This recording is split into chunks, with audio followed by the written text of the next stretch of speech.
नमस्कार। Professor M.R. Devda की class में आप सभी का स्वागत है। आज के इस वीडियो में हम चतुर्थ आंग्ल मैसूर युद्ध की चर्चा करेंगे।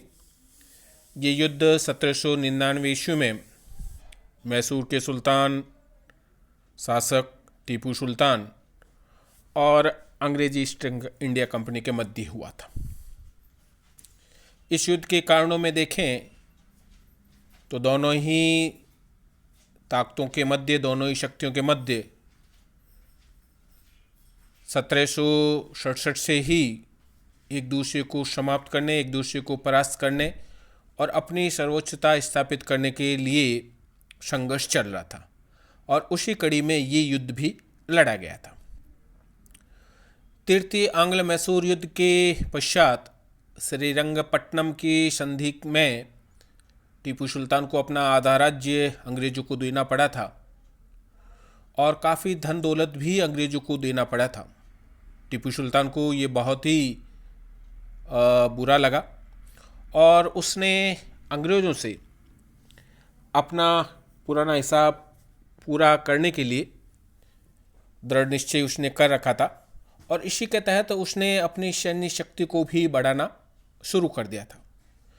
उसने अपने राज्य के नवयुवकों को अपनी सेना में भर्ती किया, उन्हें प्रशिक्षित करने का कार्य किया और विशेषकर यूरोपियन शैली में प्रशिक्षण देना उसने प्रारंभ कर दिया था।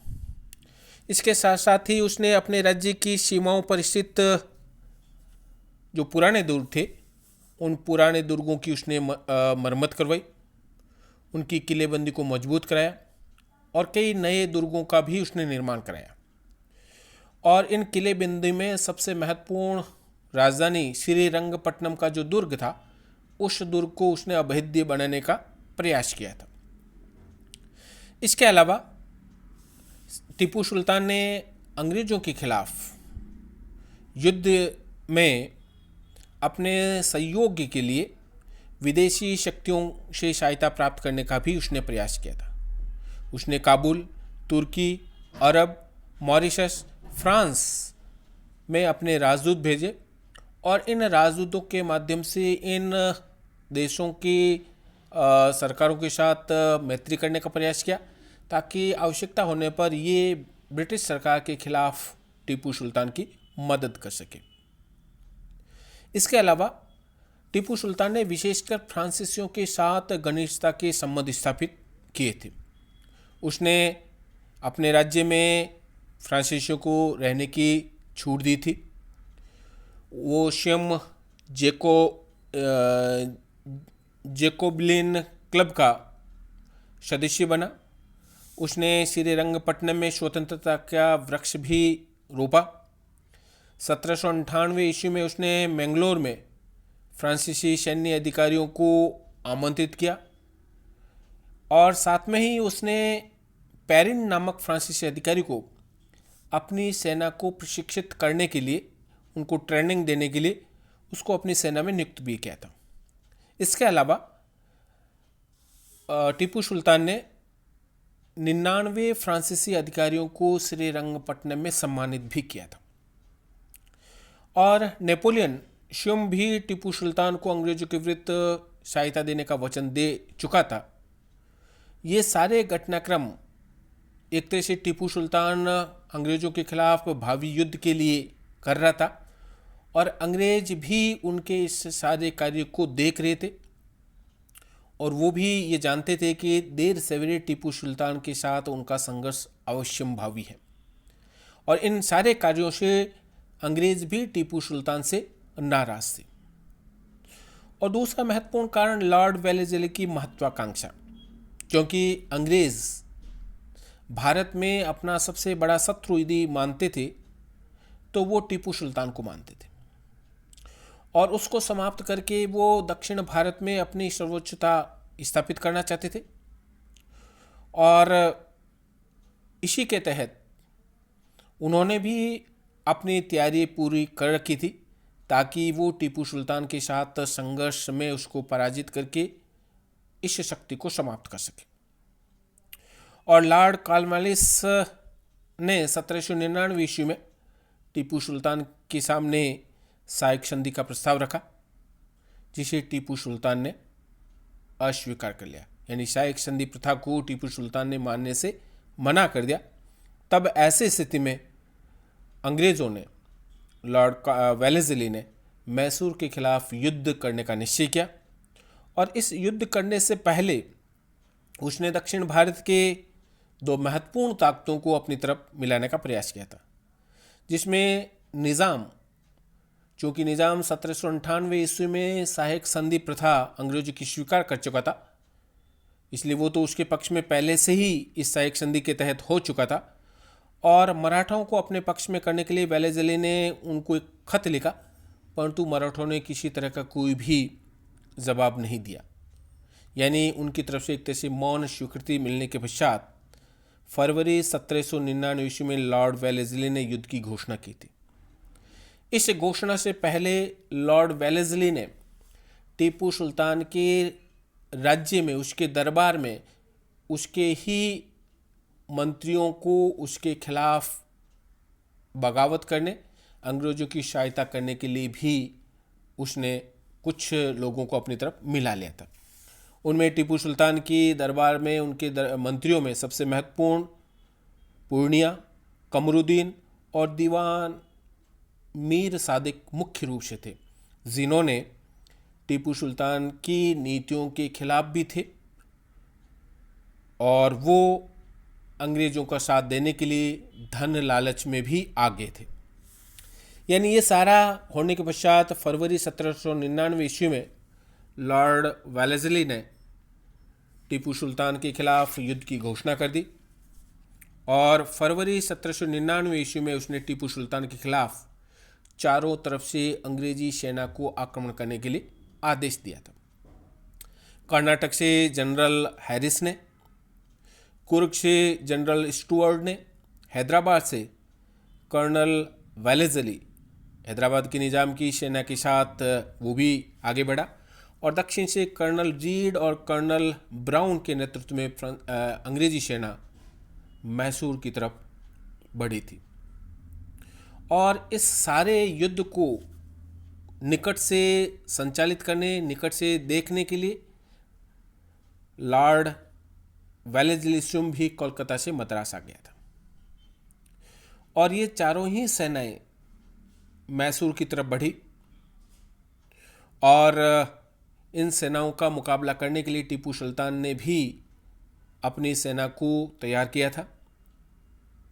और सबसे पहले जनरल स्टुअर्ट की सेना का मुकाबला उसके साथ हुआ था, परंतु अपने ही लोगों के विश्वासघात के कारण, पूर्णिया, कमरुद्दीन और मीर सादिक के विश्वासघात के कारण, क्योंकि टीपू सुल्तान की जो सेनाओं की जो टुकड़ियां इनके नेतृत्व में थी, वो एक तरह से टीपू सुल्तान की तरफ से अंग्रेज़ों से युद्ध न करके अंग्रेज़ों का ही मार्गदर्शन कर रही थी, उनकी सुरक्षा कर रही थी, जिसके कारण सदासिर और महाबली, जिसको कि मल्ला वली का युद्ध भी कहते हैं, इन दोनों युद्धों में जनरल स्टुअर्ट की सेना के सामने टीपू सुल्तान की सेना टिक नहीं सकी और इन दोनों ही युद्धों में टीपू सुल्तान को पराजय का सामना करना पड़ा था। तो ऐसी स्थिति में टीपू सुल्तान ने अपने इन गद्दार सलाहकारों की सलाह से श्रीरंगपट्टनम के दुर्ग में पहुंच गया और यहाँ उसने दुर्ग की किलेबंदी को सुदृढ़ करने का प्रयास किया था और यहीं उसने अपने किलेबंदी को मजबूत करते हुए मेहताब बाग का जो इलाका है, जो कि श्रीरंगपट्टनम का प्रवेश द्वार भी माना जाता है, यहाँ पर सैयद गफ्फार खां के नेतृत्व में टीपू सुल्तान की सेना ने अंग्रेज़ी सेना का मुकाबला किया था, क्योंकि जब वो श्रीरंगपट्टनम पहुंचा तब तक जनरल हैरिस श्रीरंगपट्टनम को घेर चुका था। गफ्फार खां के नेतृत्व में टीपू सुल्तान की सेना ने अंग्रेज़ी सेना का मुकाबला किया, परंतु वो युद्ध करते हुए मारा गया। उसके मारे जाने के पश्चात अंग्रेजी सेना ने बड़ी आसानी से श्रीरंगपट्टनम को चारों तरफ से घेर लिया और टीपू सुल्तान को एक तरह से अपने ही विश्वासघाती लोगों के कारण किले में बंद होना पड़ा था। उसी समय अंग्रेज़ों ने टीपू सुल्तान के सामने संधि का प्रस्ताव रखा, जो टीपू सुल्तान के लिए मानने के लिए योग्य नहीं थी। यानी टीपू सुल्तान का मानना था कि इससे तो अच्छा है मरना इस संधि को स्वीकारने से। टीपू सुल्तान ने इस संधि को अस्वीकार कर लिया। फलस्वरूप अंग्रेज़ों ने श्रीरंगपट्टनम पर पुनः तीव्र आक्रमण किया और इसी आक्रमण का मुकाबला करते हुए 5 मई 1799 ईस्वी में टीपू सुल्तान श्रीरंगपट्टनम के दुर्ग में ही युद्ध करते हुए वीरगति को प्राप्त हो गया और अंग्रेजी सेना ने श्रीरंगपट्टनम पर बड़ी ही आसानी से अधिकार कर लिया था। और इस विजय के पश्चात अंग्रेज़ों ने टीपू सुल्तान के इस राज्य को, जो उनके पूर्ण अधिकार में आ चुका था, उसको उन्होंने 3 भागों में विभाजित कर दिया। कोयंबटूर, काकीनाडा, श्रीरंगपट्टनम के आसपास का इलाका अंग्रेज़ों ने अपने पास रखा। गुंटी, गोरुमकोंड, चित्तलदुर्ग का इलाका उन्होंने निज़ाम को दिया और बाकी शेष जो मैसूर का राज्य था वो वाडियार वंश के वंशज कृष्णराज वाडियार थर्ड को सौंपा था। मैसूर राज्य के इस राजा ने अंग्रेज़ों के साथ सहायक संधि कर ली थी और उस सहायक संधि के तहत उसको अपने राज्य में अंग्रेज़ रेजिडेंट्स रखना था, अंग्रेजी सहायक सेना रखनी थी, उस सेना का सारा खर्च उसे ही उठाना था। इसके साथ साथ उसे अन्य राज्यों के साथ युद्ध और संधि करने की जो बात थी वो भी अंग्रेज़ों को सौंपने को उसने स्वीकार कर लिया था। अपने यहाँ किसी भी यूरोपियन को न रखेगा, ये भी बात उसने स्वीकार की थी। इसके अलावा 22 लाख रुपए वार्षिक कर देना भी मैसूर के इस राजा ने अंग्रेज़ों के साथ स्वीकार किया था। टीपू सुल्तान के पुत्रों को पेंशन देकर वेल्लूर जेल भेज दिया। यानी एक तरह से देखा जाए इस युद्ध के बाद टीपू सुल्तान के पतन के साथ ही मैसूर राज्य का पतन हो गया, उसकी सत्ता और शक्ति समाप्त हो गई और संपूर्ण राज्य पर अंग्रेज़ों का अधिकार हो गया था। इस युद्ध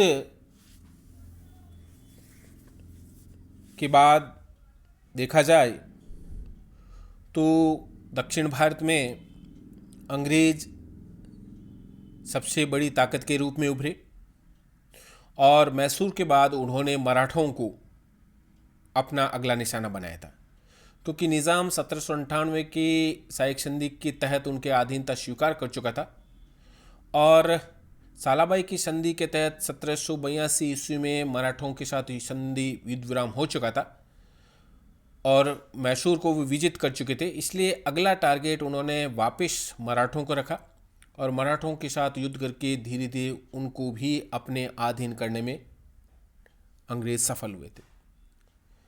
टीपू सुल्तान यद्यपि काफ़ी योग्य सुल्तान था, परंतु उसने कई ऐसी भूलें की जिसके कारण उसे हार का सामना करना पड़ा था। उन भूलों में सबसे बड़ी भूल तो थी कि टीपू सुल्तान ने अपनी घुड़सवार सेना की उपेक्षा करके पैदल और तोपखाने पर ज़्यादा विश्वास किया था, जबकि घुड़सवार सेना में आक्रमण और रक्षा दोनों ही आसानी से होता है, परंतु उन्होंने उसकी जगह पैदल और तोपखानों को ज़्यादा महत्व दिया। दूसरा, उसने कूटनीतिक रूप से अपने पिता हैदर अली की तरह वो कूटनीतिज्ञ नहीं था।